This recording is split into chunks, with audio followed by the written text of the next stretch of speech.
Благодаря Центру управления регионом и системе инцидент-менеджмент удалось быстро успокоить жителей Сыктывкарской орбиты.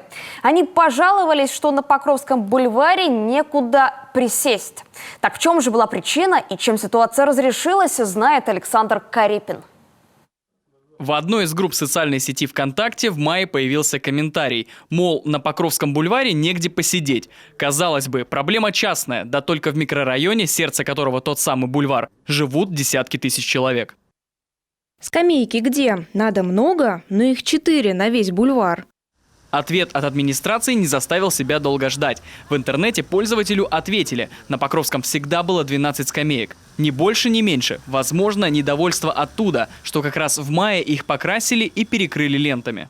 Скамейки эти никуда с Покровского бульвара не уносились. Они как были изначально установлены в количестве 12 штук в период благоустройства, так они там и стоят. Единственное, что они у нас перекрывались лентами липкими для того, чтобы покрасить покрытие и чтобы граждане не сели и, грубо говоря, не запачкались. Сейчас, как мы видим, никаких привлекающих к себе внимания лент. Прохожие отдыхают, не боясь оставить свой след на деревянной скамейке. И все-таки хватает ли здесь лавочек? Мнения горожан разнятся. Да я думаю, что, наверное, достаточно, пусть больше ходят. Скамейки мало. Когда днем все гуляют, некуда садиться.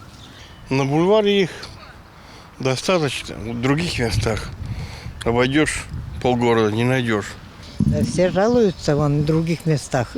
Говорят, выйти и гулять, да негде даже посидеть, ничего. А у нас какая красота. Я считаю, достаточно.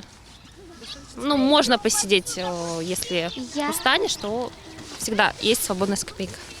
Мнение каждого жителя будет учтено. Александр Карипин, Анна Зубарева, Роман Боровиков, телеканал Юрган, Сыктывкар.